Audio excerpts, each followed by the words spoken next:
Dans mes commentaires TikTok, il y a énormément de racistes qui m'insultent de Alex Wo Chang, Alex Ching Chang Chong, Andrew Tai. Donc on va voir si j'ai la même mentalité qu'Alex Hitchens. Gotaga, lorsque vous regardez des youtubeurs comme ça, ou même des streamers comme ça, vous cherchez à faire quoi? Vous divertir, vrai? Mais le divertissement, c'est ça qui va vous faire rester pauvre, bande de merde. C'est ça que vous comprenez pas. C'est que actuellement, le divertissement, c'est en train de tuer votre cerveau. Vous êtes en train de vous divertir, vous pensez que vous méritez de vous divertir. À quel moment vous avez sincèrement pensé que vous méritez de vous divertir? À quel moment? Il ne faut pas oublier qu'Alex Hitchens, lui, cible comme public des jeunes ambitieux qui veulent devenir riches. Donc ce n'est pas du tout le même mindset qu'il va inculquer à quelqu'un de normal. Ici, il s'adresse aux gens qui veulent devenir riches. Et pour devenir riche, il doit leur inculquer un mindset de travail qui va tourner autour du travail. Et donc pour le coup, je suis extrêmement d'accord avec lui sur le point où le divertissement ne va seulement ralentir ta productivité. Et quand il parle de divertissement, je suis sûr qu'il parle de la procrastination. Parce que forcément, tu as le droit de te divertir quand tu manges, juste avant de dormir par exemple. Une petite heure dans la journée, ça fait pas de mal. Personnellement, je travaille, en ce moment, je suis à 10 heures de deep work par jour. Et les seuls moments de divertissement que je me permets, c'est quand je mange ou juste avant de dormir. Mais encore une fois, la définition de la réussite dépend de chacun. Si tu veux devenir extrêmement riche, bien sûr qu'il va falloir arrêter de te divertir. Moi, je suis pas motivé pour venir à la salle ici à 6h du matin. Je suis pas du tout motivé. Je suis pas motivé pour m'envoyer une séance de MMA, de course à pied. Je suis pas du tout motivé pour soulever des haltères. Je suis pas motivé pour faire du squat. Je suis pas motivé, mais je suis discipliné. La différence entre ta motivation et la discipline, c'est quand t'es discipliné, t'as pas le choix. Tu fais et tu fermes ta bouche. Non mais la vérité, franchement, arrêtez de vous mentir à vous-même. Vous voulez pas réussir. Vous voulez pas réellement réussir. Réellement réussir. Quand tu veux réellement réussir, prends-moi ta J. T'arrêtes de regarder mes vidéos de motivation de merde. T'arrêtes de regarder mes vidéos de motivation de merde. Et tu le sais. Tu le sais éperdument. Et tu vas continuer à regarder mes vidéos. Tu vas continuer à regarder des vidéos d'autres mecs pour te motiver. Mais la vérité, c'est que c'est pas la motivation qui va te faire réussir. C'est la discipline. Il y a une différence entre être motivé et être discipliné. Il y a une phrase juste, je vais revenir, et il y a une phrase qui m'a extrêmement interpellé. Voilà, vous voulez pas réellement réussir. Pour le coup, je suis extrêmement d'accord. Le nombre d'amis que j'ai qui me disent qu'ils veulent gagner de l'argent, qu'ils veulent faire un business, qu'ils veulent se faire de la thune. Et quelques jours plus tard, je les vois sortir avec leurs potes, aller à McDonald's, aller en soirée, boire de l'alcool. J'ai l'impression qu'ils se foutent de ma gueule. Leurs actions ne suivent pas leurs paroles. Il faut que tes actions suivent tes paroles. Si tu dis que tu vas gagner de l'argent, tu ne vas pas sortir avec tes potes, tu vas pas traîner avec des gens qui s'en battent les couilles de l'argent. On est d'accord. Donc pour le coup, je suis extrêmement d'accord quand il dit réellement réussir. Cet adverbe-là va vraiment rajouter un sens. Parce que souvent, les gens, ils disent « je veux réussir ». Mais les actions ne suivent pas les paroles. Le réellement montre que tes actions sont là. Tu fais tes actions. Laisse-moi finir quand je parle. Vous me parlez de Netflix, vous me parlez de je ne sais pas quoi. Vous savez c'est quoi l'exigence qu'il faut pour réussir? Les pauvres, vous... Il y a une chose. Non, laisse-moi finir. Je vais finir, c'est pas intéressant ce que tu as. Les pauvres, vous pensez sincèrement que la réussite c'est un jeu. Vous pensez sincèrement que la réussite ça viendra en se permettant de regarder Netflix, ou bien en se permettant d'aller en soirée avec les amis, ou bien en se permettant de faire ceci, en se permettant de faire cela. Vous voulez pas réussir, c'est faux, vous êtes des menteurs. Vous vous mentez à vous-même. Vous pouvez pas faire de sacrifice, vous voulez vous détendre, c'est tout ce que vous voulez. Vous êtes actuellement sur TikTok, vous passez votre temps à swiper toute la journée sur TikTok. Ne venez pas nous... Laisse-moi finir quand je parle. Laisse-moi finir. Non, c'est... Ok, mais dans ce cas-là, je vais dire un truc, tu vas dégager. Allez, dégage. Les pauvres, vous commencez à nous faire chier. C'est quand même incroyable. Vous dites que vous voulez réussir, vous ne voulez pas réussir. Vous êtes des menteurs. Vous passez votre journée à prendre votre téléphone et à faire ça. Et après, vous venez dans ce putain de live, devant moi, et vous voulez me dire que vous... Laisse-moi finir quand je parle. Vous me parlez de... Ça rejoint tout justement ce que je venais de dire, les actions doivent suivre les paroles. Maintenant, en ce qui concerne la forme, on peut dire n'importe quoi, mais je pense que la forme est extrêmement importante pour réussir dans le business. Et en l'occurrence, lui, comme c'est un businessman, il sait que en parlant vulgairement, ça va faire des vues. Et plus de vues va faire plus d'audience. Une meilleure audience, plus de clients, et plus de clients, plus de ventes. Franchement, bravo. La forme, elle est dégueulasse, on est d'accord, ça parle violemment, c'est vous êtes des pauvres, etc. Mais on ne peut pas lui enlever ce génie de parler aussi mal pour faire des vues, parce que c'est calculé. Ça existe des femmes qui ont des amis hommes? Attendez, parce que ça c'est un vrai sujet, on va parler juste après. Écoutez bien, ça c'est bien le problème des losers. Hein. Ils acceptent que leur femme ait des amis hommes. Enfin, déjà, moi je vais vous dire une chose. Votre Attendez, femme... attendez. Je n'ai pas vu le TikTok. Je vais vous donner mon avis sur ça. Pour moi, l'amitié homme-femme n'existe pas. Tout simplement parce qu'à partir du moment où l'un des deux éprouve de l'attirance physique pour l'autre, il n'y a pas moyen d'être sûr à 100% que c'est de l'amitié.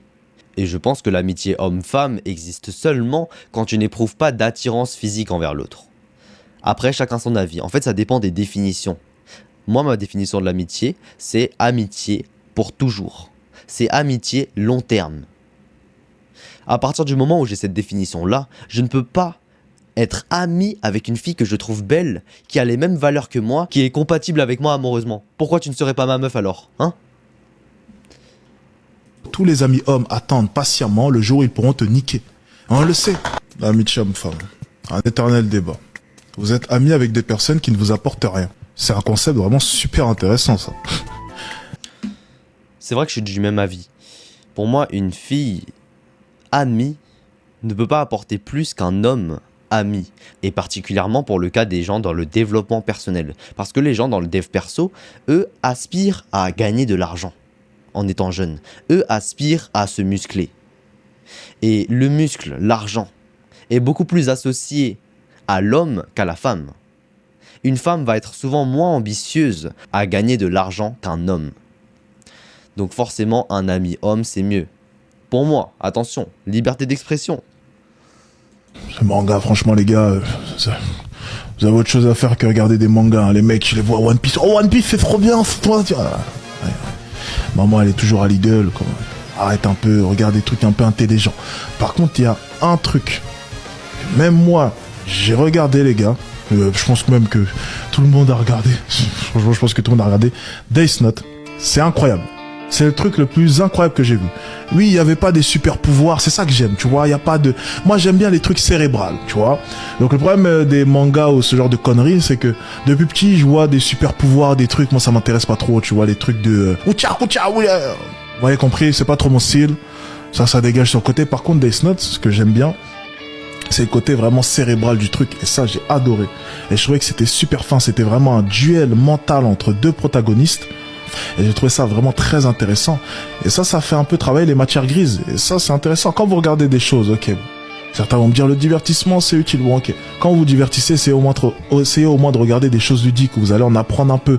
Que ce soit sur le développement, que ce soit au niveau peut-être de la logique, que ce soit vis-à-vis du monde qui vous entoure. Vous développez une vision du monde qui vous entoure. Enfin, essayez de vous divertir, mais tout en apprenant. Je pense que c'est une bonne chose. On apprend tout en rigolant. On se divertit tout en apprenant. Très important. Ce manga, franchement, les... Ok, chacun son avis. Personnellement, je ne lis pas de manga, je ne regarde pas d'anime, je ne regarde pas de série, je considère que c'est de la perte de temps. Maintenant, si ça vous amuse, si ça vous divertit, après une journée de travail, bien sûr, let's go. Mais encore une fois, pour moi, je ne vois pas l'intérêt de tomber dans une histoire pour ne plus en ressortir jusqu'à la fin.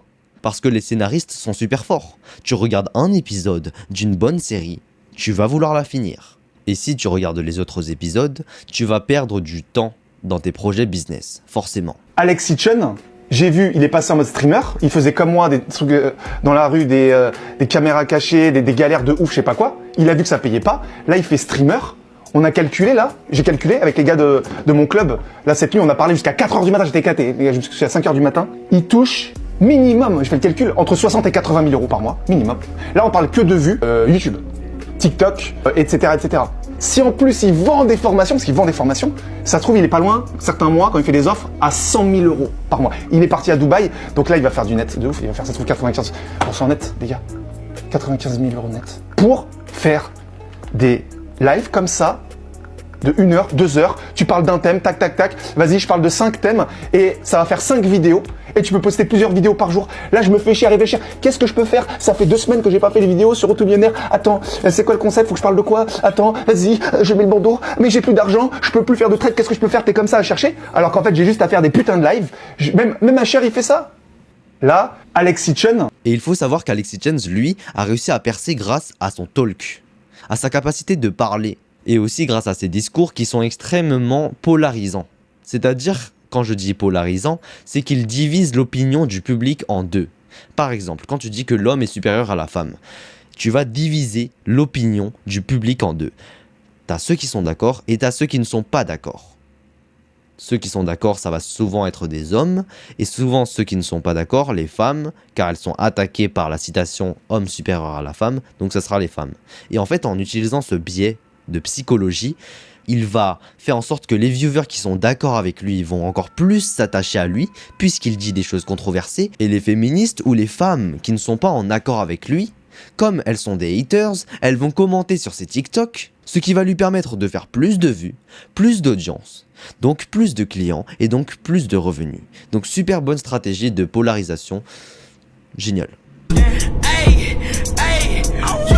Les Indiens, c'est les meilleurs en cuisine. Pourquoi? Tu leur donnes une recette, les mecs sont forts. Ils viennent, tu les payes pas cher, ils te reproduisent le plat exact sans rien rajouter.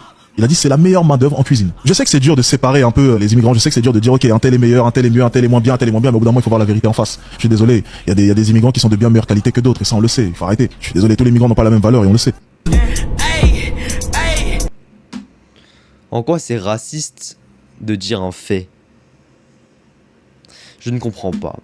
Membres de la communauté LGBT, vous êtes les pires pour défendre vos idées. Vous êtes en train de décrédibiliser mais totalement votre mouvement. Vous ne savez pas défendre votre mouvement. Vous êtes totalement à côté de la plaque. Vous essayez d'imposer vos idées. C'est la pire manière de vouloir véhiculer une idée. Vous essayez d'incorporer LGBT partout. Marvel, série Netflix, et j'en passe. Même moi qui regarde rien, j'ai LGBT partout dans ma vie. J'ai plus vu le drapeau LGBT à Londres que le drapeau de l'Angleterre.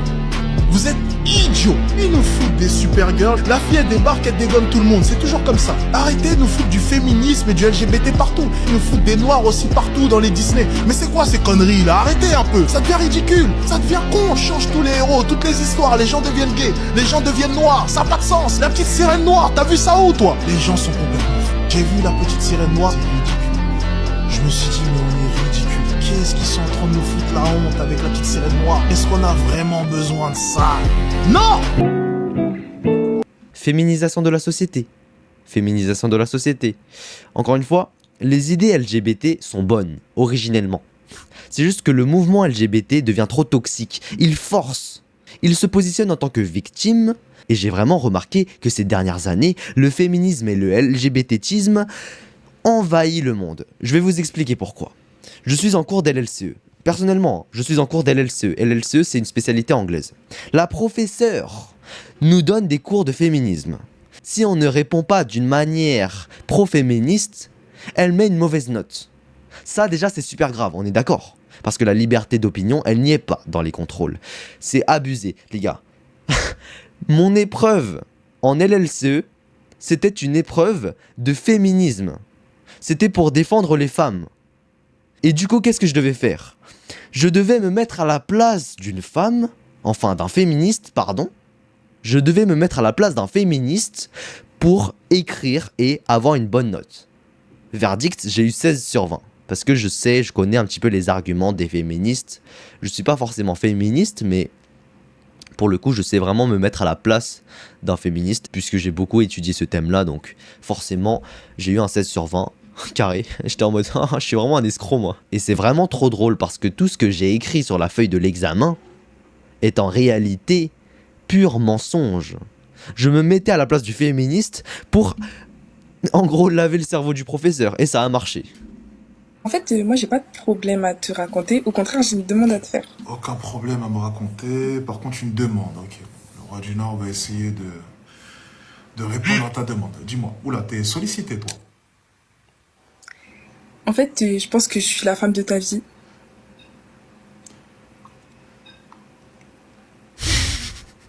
Ok. Enfin, une des femmes, parce que t'es polygame, bien sûr. Ok, c'est un concept intéressant. Très belle déclaration. Qu'as-tu à m'apporter? Du repos. Alors, du repos. Et des chemises repassées, okay, comme il faut. C'est un argument. Ensuite? Ensuite, de la tranquillité. Tranquillité. Et je pense que les chemises, okay, ça suffit. Hein. Donc, les seules choses que tu as à m'apporter, c'est du repos. J'ai des masseuses qui viennent chez moi et savent le faire, ça.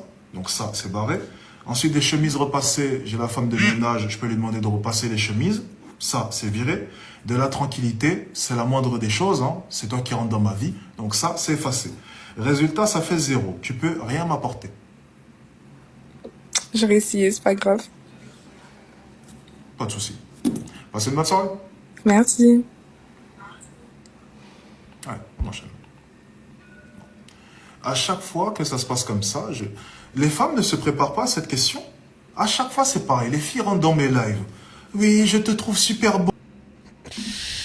Bon, on finit sur une arrogance parfaite d'Alexis Jones. Bravo, ça fait encore une fois des vues. Très bon personnage.